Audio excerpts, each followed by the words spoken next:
بسم اللہ الرحمن الرحیم۔ مومنین کرام، السلام علیکم ورحمۃ اللہ وبرکاتہ۔ یزید گر بخشا جا رہا ہے پھر ہمارا تو مسئلہ ہی نہیں ہے، ہم تو چھوٹے موٹے گناہ گار ہیں۔ یزید کی گاڑی گر موٹر وے پہ چڑھ گئی ہے اور وہ منزل مقصود کے قریب ہے تو پھر ہم کیوں نہیں پہنچیں گے؟ نہیں، خداوند منان کی ذات عادل ذات ہے، وہ کبھی ظلم نہیں کرتی، وہ عدل و انصاف سے بھرپور فیصلے کرتی ہے، وہ مزاج انسانیت کے مطابق نہیں چلتی۔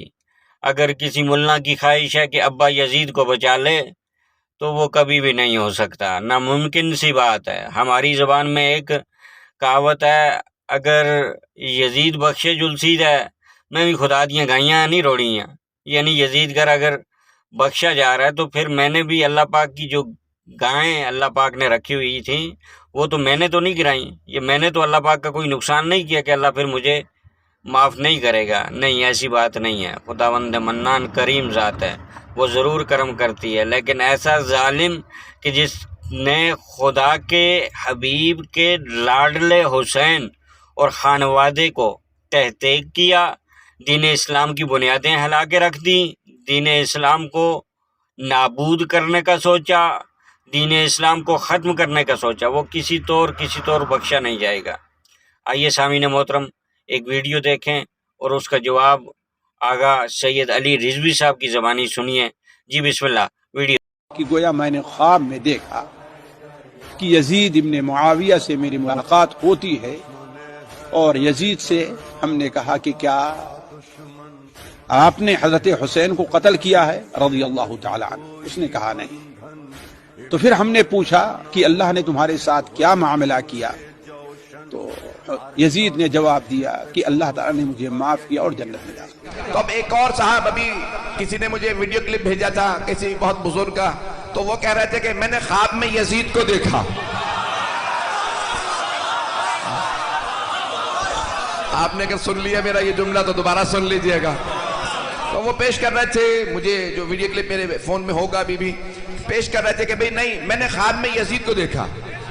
آپ سے سوال کروں، آپ میں سے کبھی کسی نے یزید کو خواب میں دیکھا؟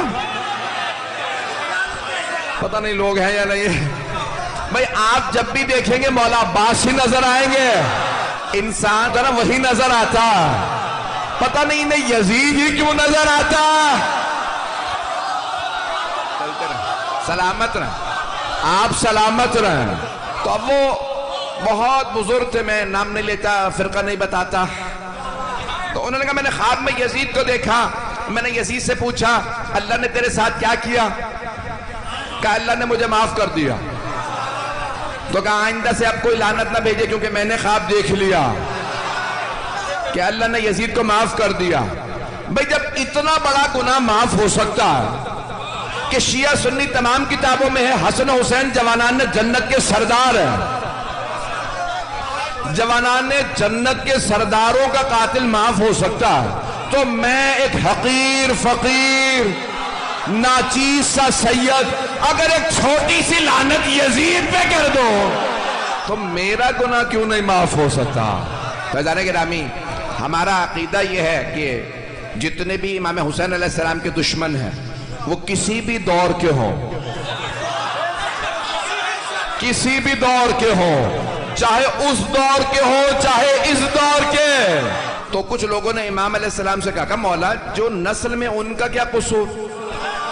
مارا باپ دادا نے تھا، بدلہ ان کی نسلوں سے، مارا شمر نے، شمر کی نسل سے بدلہ، مروان نے اس کی نسل سے بدلہ، ولید نے اس کی نسل سے بدلہ، عمر سعد نے اس کی نسل سے بدلہ۔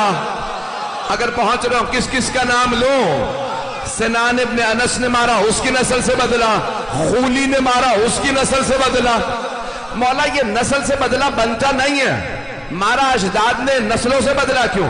تو امام نے فرمایا کیونکہ وہ اپنے اجداد کے کردار پہ راضی ہیں۔ میری بات پہنچ گئی جانے کے رام؟ میری آواز آ رہی ہے نا؟ تو کہا نسلوں سے اس لیے بدلہ کیونکہ باپ کے فعل پہ راضی ہیں۔ اگر کوئی راضی نہ ہو تو کہے میں بری الذمہ ہوں۔ تو آج ہم کھل کے کہتے ہیں امام حسین علیہ السلام کے قاتلوں پہ لعنت ہو، ہمیں بہت سے لوگ کہتے ہیں نہیں خبردار قاتلوں پہ لعنت نہ کرنا، یزید پہ لعنت نہ کرنا. کیوں؟ کہ امام حسین بہت سخی ہیں، کریم ہیں، ایسا نہ ہو کہ وہ یزید کو معاف کر دیں پھر تم کہاں کھڑے ہوگے. تو میں اکثر جواب میں کہتا ہوں امام حسین جتنے بھی کریم ہو اللہ سے زیادہ کریم نہیں ہے. اگر اللہ نے شیطان کو معاف کر دیا، محرم کا مہینہ، ہر مہینے میں کوئی نہ کوئی ولادت ہے. حتیٰ سفر کو، 7 سفر کو ولادت ہے. ہم مناتے نہیں ہیں اور بات ہے، ولادت ہے. واحد مہینہ جس میں کوئی ولادت نہیں وہ ہے محرم کا مہینہ. کیوں؟ اس میں امام حسین کی شہادت ہے. ہر مہینے میں کوئی نہ کوئی شہادت ہے. حتیٰ رجب میں شہادت، ماہ رمضان میں شہادت، ذی الحجہ میں شہادت نہیں ہے. تو واحد مہینہ شعبان جس میں کوئی شہادت نہیں ہے، کیونکہ وہاں مولا حسین کی ولادت ہے. اللہ پیغام یہ دے رہا ہے حسین جہاں آپ کی خوشی وہاں کوئی غم نہیں، جہاں آپ کا غم وہاں کوئی خوشی نہیں. چھٹے امام سے روایت ہے مولا نے فرمایا ہر سرزمین ناز کرتی تھی. آپ کی زبان میں سمجھا دوں، کوئی زمین کہتی تھی مجھ میں چاندی ہے، دوسری نے کہا رک جا مجھ میں سونا ہے، کسی نے کہا مجھ میں ہیرا. ایک مرتبہ مکے کی سرزمین نے سر اٹھایا کہا رک جاؤ مجھ میں اللہ کا حرم. کا ساری سرزمینیں خاموش رہی. ایک دن 61 ہجری کو کربلا نے کہا اب کوئی ناز نہ کرے، مجھ میں حسین ہے. عزیزان گرامی، اسلام میں کچھ چیزیں ہیں طاہر اور کچھ ہیں مطہر. جنہوں نے فقہ پڑھ رکھا ہے وہ پہنچ گئے. طاہر یعنی پاک، مطہر جو پاک کرنے والے. دودھ پاک ہے، طاہر ہے، مطہر نہیں.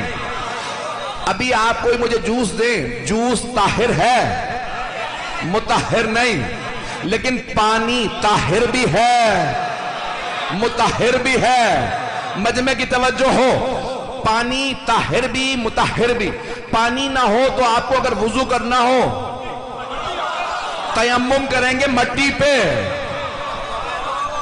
اسلام میں پانی پینے کی اجازت ہے، مٹی کھانے کی نہیں.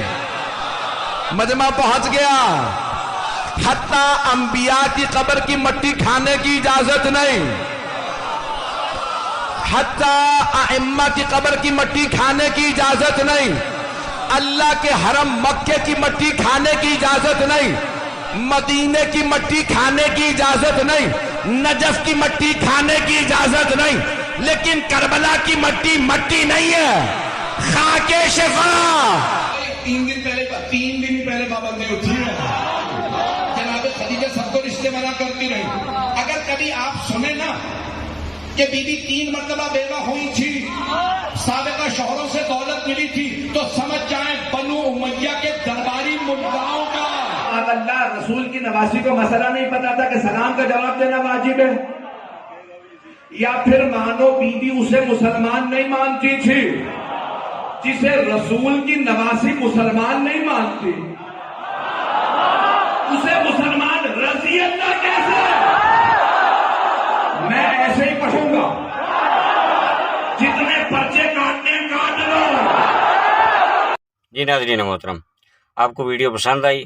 اگر پسند آئی ہے تو لائک کریں، شیئر کریں، کومنٹ کریں، اور ایسی مزید ویڈیوز دیکھنے کے لیے چینل کو سبسکرائب کریں تاکہ میرا اور آپ کا یہ ساتھ جاری رہے. ہم ایسے یزیدیوں کو بے نقاب کرتے رہیں. جاتے جاتے ایک شعر سنتے جائیے، ملا بے شک بےدید بن جا، جے کچھ ہو رہی تا مزید بن جا، اسیں تا حسنی حسینی ریساں ہیں پیو دا پتر تے یزید بن جا. نعرہ حیدری یا علی مدد.